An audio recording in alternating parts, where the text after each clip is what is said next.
we go through everyday life with saying that life is hard. And it is, but I feel as though that life is what you really make it. Like me, I came home from doing 4 years. I got felonies on my record. So for somebody who just coming home from jail, it's going to be hard. But you can't give up on yourself. From us being kids, we literally had to hustle, grind, and do what it takes for us to make sure we ate at nighttime, regardless of what the situation was. And my mom being who she was, we watched her hustle, starve, and grind to make sure we had food. One of my biggest inspirations when it came to music was a T.I. and Justin Timberlake song called Dead and Gone. I don't know if you remember that song. And I used to listen to that song when I was a kid, and I remember listening to it so much from being in the car with my dad. I used to listen to that song so much and sing along with it that I started to become a person who would think that that's what I would do. And then Lil Wayne and Bruno Mars, Mirror. And that was one of my inspirations to start getting further and further into it. And as time went on, I started seeing different people and different rappers doing different things, and it inspired me more and more to take on a music career. Like, let me try music and let's see where I get at with the music. What's up, my man? What's up, man? What's happening? How you doing? Good, chilling, man. Chilling. Yeah. So I want to start with music. Talk to me about, let's say, like your origins in wanting to start creating music and wanting to start being like musical. So probably back in that was like 2014. I was in this group, and we all was in a group together. And you know, around that time was when Vine was out and all that stuff. So, you know, watching the Vines, and they was doing they had this one challenge that people was doing. So we all started trying to do a little challenge, and it ended up turning into us making an actual song. Everybody who was part of the song either got locked back up, either died from tragedy or something. So I just took it upon myself, like, you know, maybe if I take music serious, because that was something that we had planned on doing, then I can carry on what we had back then, and at least their names are still hold some type of weight as far as coming from me. Like, whatever I do, if I make it doing music or whatever, they always have a part of me because we did that song together. Okay, so talk to me about Death and Madness. Okay, so basically Death and Madness was a song. The actual hook, the reason why I named the song Death and Madness was because not necessarily me dealing with physical death or a person dying in my family. When you go through the type of trauma that we was going through as kids and not understanding the concept of what's going on at that age, and over time you start to understand, you start to feel it. And I named the song Death and Madness because I was feeling like I was dead, and the madness and all the crazy thing that was going on just was the reason why I felt that I was dead at that time. Like, I felt like I was gone, like it was no coming back. And a lot of the time, that's how I feel a lot of the times now. Like, sometimes I lose faith in myself and lose hope on situations due to certain situations, but Death and Madness was a way for me and this other person that I was cool with, I think he's doing 18 years now. Me and him got this, we did the song together. And I just didn't add his verse to it because I don't want no copyright situations, and he come back like, oh, I'm trying to get some money and try to sue me if the song blow. But we made the song together. I just did my part in this. This is a really good song, like a really good song. This is one of my very, very first songs. And talk about your song making now. From then to now, it's different because I wasn't how I am now. I wasn't that back then. Like, I can make songs, but now it's crazy. I just did 2 songs that just blow my mind. I just was at work and I played the 2 songs, and they was like, yo, like, you got something that you need to take care of. I'm like, I know. But this, I would say this is up there with my most recent songs because it's just original. My voice, anybody who know me, who go inside the studio with me know I don't need auto-tune. I need to make sure I drink a bottle of water, or two and just give it off, like give everything that I got. But this was a song I did without auto-tune, like, and it's one of my favorite songs. I want to hear about your inspirations.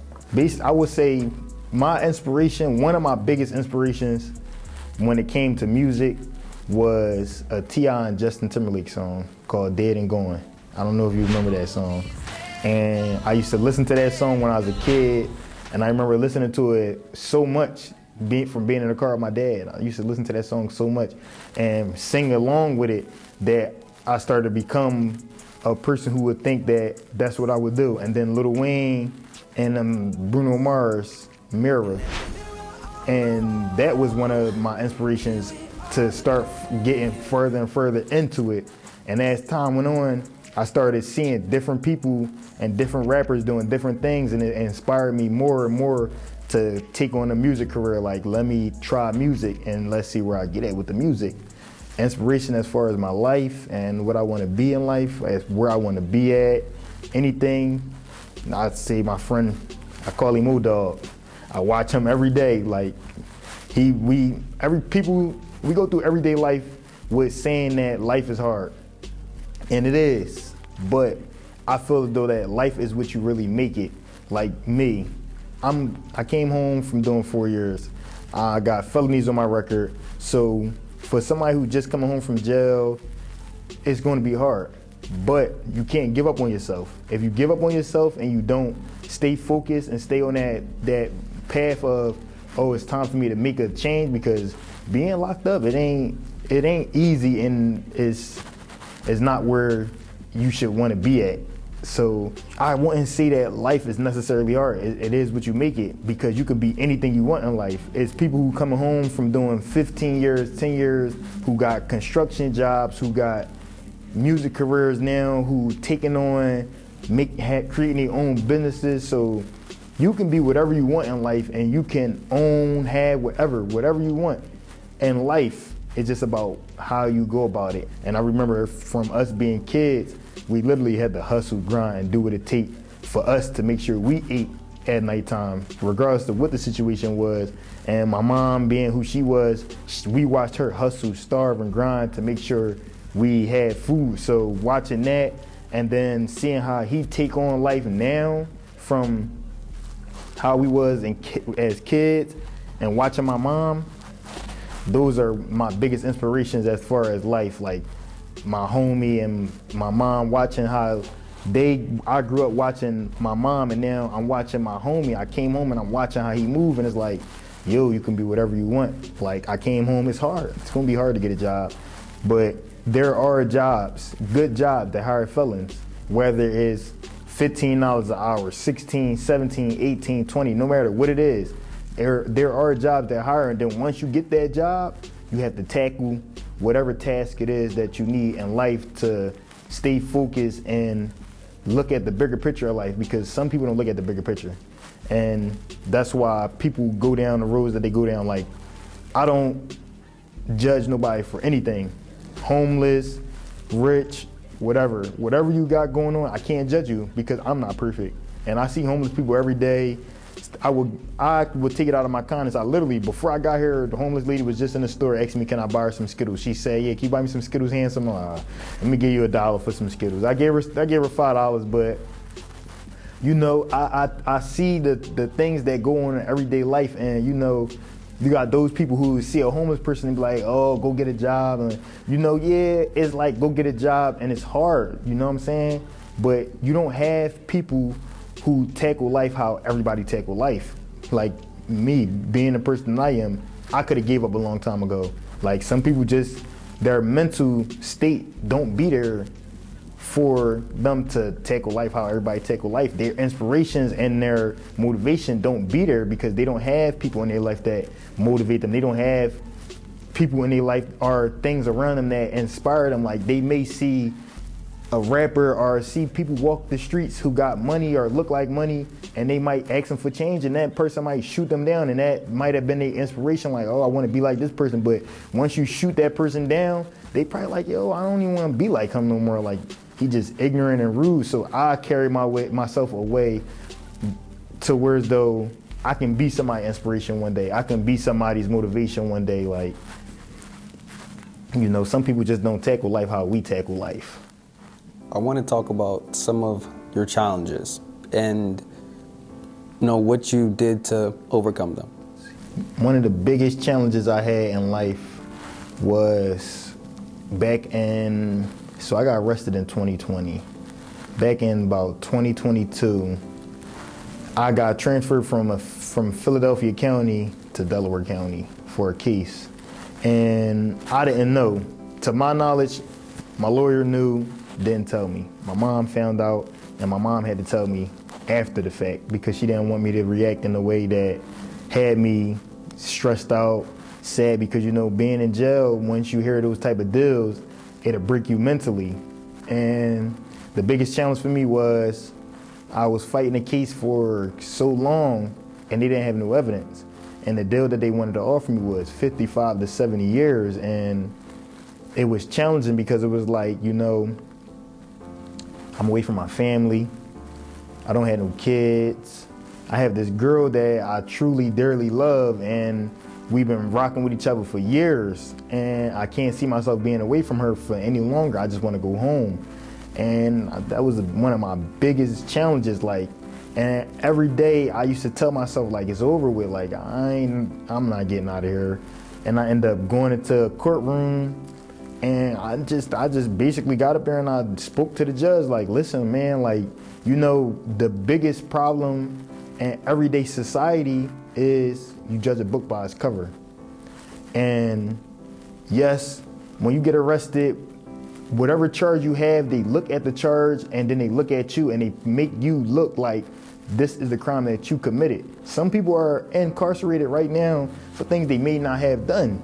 And they're convicted because a judge, they might go in front of a judge and the judge might look at them like, you know what, because this is the charge that you have, I think you did it.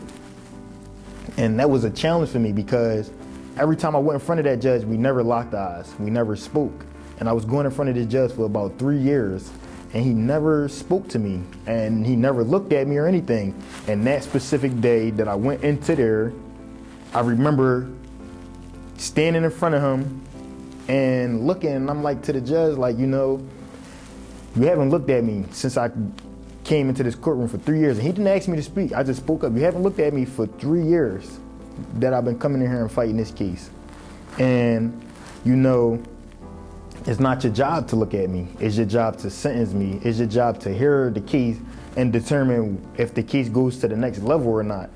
And he picked his head up and then he asked me what was it that I wanted to say. And I just told him, like, you know, in everyday society, you know, you guys, people just period in general in life, you judge a book by its cover. You see a black man walking down the street with a black hoodie on or a ski mask, a reflective jacket or vest with some black boots and black pants, you automatically assume he getting ready to rob somebody. That's not necessarily always the case. You know, he might have been on his way to work or been coming from work. Or you see a teenager, period. Don't matter if he white, black, blue, purple, whatever. You just automatically assume because you see a young teenager that he getting ready to flash mob or he with a group of friends, he getting ready to do something crazy. And that's not always the case. We judge book by its cover so fast and not knowing who the actual person is behind that face or behind that piece of paper that got those charges on it. And people judge me every single day. They look at me and they be like, you know, my closest friends and family, from speaking to them and talking the way that I talk, people will understand me like, yeah, everybody gets in trouble. Everybody do stupid stuff. We all make mistakes. It's about how you bounce back from your mistakes, and it's about how you go about it. And it don't necessarily always have to be, oh, you made this mistake once, you're gonna make the mistake again. People just judge a book by its cover. And I told the judge, like, you know what, y'all judge people by their cover. You didn't look at me 3 years. And it's like, bro, y'all don't know nothing about me. And he asked me, what do I need to know about you? Before I got arrested, worked 2 jobs, was working for security. That's one. So I'm leaving from one job, going to the next. So at 20 years old, not even 20, I started working for them probably when I was 18. So that was 18, 19, 20. That's 3 years of me working for 2 jobs. I'm working 2 jobs straight. I'm leaving one job, one morning job, going to the night job. And then I said, y'all don't know about none of my type of skills, the type of things, my abilities, anything that I can do. I ran track and cross country.